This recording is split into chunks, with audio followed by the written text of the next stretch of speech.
Hi, the video you're about to see is about the technique of pick soldering. This is where we pick up molten pieces of solder with a pick or a probe and put them directly onto a solder seam. The video shows me working on a piece of copper because it's just practicing. It's easy for my students to see the colour differentiation, but I just wanted to show you the sort of work that you would use this technique in once you've mastered it. This is a contemporary idea for filigree. We have small elements of twisted square wire that are held within a slightly larger supporting frame. The earrings are fairly simple, a nice easy starter project. You could add a stone setting in amongst them. They could be done to make them more three-dimensional. The piece at the bottom, I've worn it as a really elaborate pendant with a black evening dress, but also you can hang it on the Christmas tree.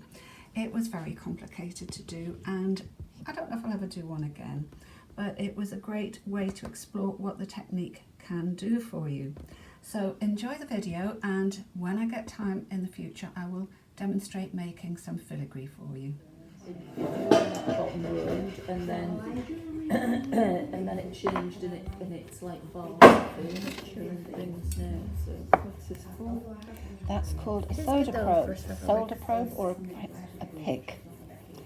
Right, I'll just show you this. I'll do a couple of them and then you can go and we'll get some project work done. So pick soldering is a good technique to introduce solder directly into a joint. You use it a lot in things like filigree, where you've got a lot of very tight joints together, and you might put your solder into where you think you're going to need it, and it might go flying out. So with this, we can pick up extra solder and put it exactly where we want to, in theory. So I've put a bit of borax flux on this copper, and I'm just going to flux the solder to give it the best chance of running. Is that good practice for other times as well, Imogen, to flux the solder? Yes.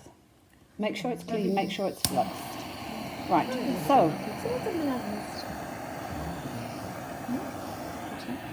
so you've got to have this up to temperature, and as I say, normally I would have little bits of solder put in here anyhow to run, and I would be using this as an optional extra at the end.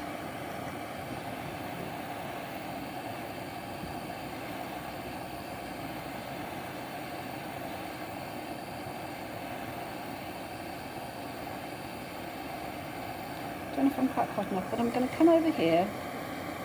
That solder's rolled into a ball. I'm now going to try and get it on the end of my pick. There we are. Bring it over, introduce it into the joint. Then you see it's going straight in. And you make that look so easy. I can only imagine. Where should we go now? There. So your metal's got to be up to temperature. So you're going to be above annealing temperature. This is hard solder, but what I need you to do is to practice this. It's a really good technique to have. Now you see it's gone into it's in a ball, but it's not melting, and that means the surrounding metal isn't hot enough. But it's just starting to go now, and there you see. If you think it's gone wrong, you can just draw your pick across it, and bring it up. I'll do another one. But you can use it in so many different techniques. I'll put a little bit in there. I need one of those tools. Are they in the long? I thought I'd ordered them, but it wasn't. It's picked up. It looks like a little foil, doesn't it? But they fix those into hand. Yes, I treated myself to this one, and I haven't reached. I'm going to see if I can sneak a bit in there. The metal's not as clean as I would have liked it, but right. So it's just been a bit naughty there, so I'm going to shut it. But it needs a bit of confidence to do this, to be moving metal around with a hot temperature, and you're getting quite close into things. So that's it. Cool. This That's is a good way to join. So that would be a way to do your... Yeah, to do your practice it. Yeah. Have it practiced. So you don't If he have to wasn't. use different, if it's strengths of solder for that. You could do if you wanted to.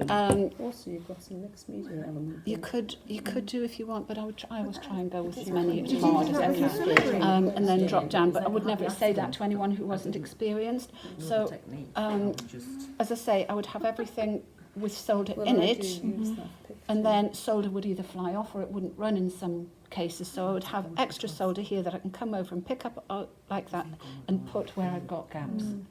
It's just a really handy thing. It comes in well in so many things. And I've used far too much solder, but I wanted you to see it running. Yeah, so you use a smaller piece or just... So you're very welcome to have a try with this. Right. I'll turn this So off. where do you store your